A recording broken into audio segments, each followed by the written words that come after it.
we started being followed by private investigators pretty much everywhere we went. We started noticing the cars behind us. You can pick up. Once you realize that there is surveillance, you get attuned to it very quickly. You can pick it up.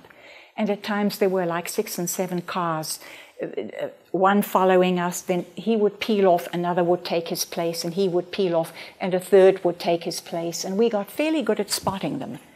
It was a little distressing to me. I didn't like it. And especially getting away on interventions became difficult. But we didn't have any real bad harassment on interventions. The bad harassment started in 1991, which gave us a good run, actually, and we were seeing maybe 6 to 8 families a year, one a month, one or more a month, and most of them were successful. We were doing well, traveling mostly around the United States, I think once to Australia and once to England in that time period.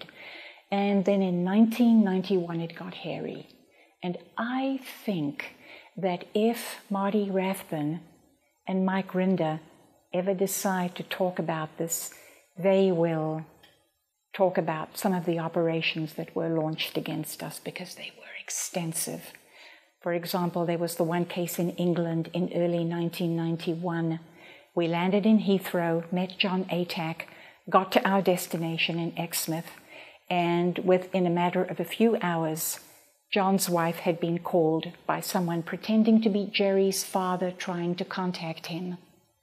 Noella thought about it, but finally gave the old man our telephone number and address. Within 5 hours, we had 5 cars outside our bed and breakfast, parked outside. John noticed them, Jerry noticed them. When we approached, they took off. When we came back in, they came back into position again. We knew there were Scientologists in those cars. We couldn't prove it. Following morning was a Sunday morning, and we didn't know how we were going to get to the family. The following morning, on Sunday morning, 2 policemen appear at the bed and breakfast. One is Inspector Lemon, and the other was Detective somebody or another. I forget his name. And I remember the Lemon because that's I'd never heard of an inspector called Lemon before. And they came to talk to us because they'd been told we'd kidnapped someone and were holding someone in the bed and breakfast. And so we told them exactly why we were there for. And they went outside, spoke to the surveillance cars, got one guy out of his car by the scruff of his neck against the hedge because he would not give up his driver's license, and said, "Matey, you're in my country now. You're talking with an American accent. If you don't give now, I'll have you deported in 24 hours. Out came the driver's license. And it turned out to be a DB or a DW Cooper, and along with him was Ben Shore, and along with him was, I think, J.J. Gore, and along with him was somebody else. And those 3 or 4 followed us from then on to Australia, to around the States, to you name it. Those 4 kept popping up.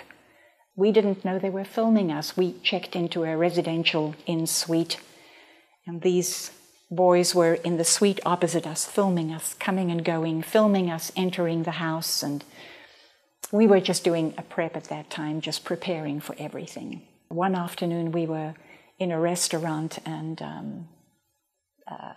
a group of policemen walked into the restaurant, and they said, "Do you know by any chance that we've noticed that, see outside there a car in the Kmart parking lot? It was snowing. It's deserted, the parking lot was deserted." But he said, "That car out there, and there's one out back. They've been following you for the last 2 days." We said, "Who are you?" "I'm Police Sergeant so-and-so, and I'm Sergeant so-and-so. I've got their names back there." He said, "These are the cars that have been following you, and these are the occupants of the cars." I said, "Ben Shaw, D.W. Cooper, J.J. Gore. Jerry, those are the guys that followed us to England." We had our phone accounts gotten into over and over and over again, no matter how much we passcoded them. our bank accounts were gotten into, no matter how many alerts we put on them and how we passworded them with our banks, no matter how much. They were continually gotten into. And I think finally the Scientologists started tailing us through our plane reservations, because by that time they had Scientology travel agents, and so they were able to call up whatever they wanted and track whoever they wanted.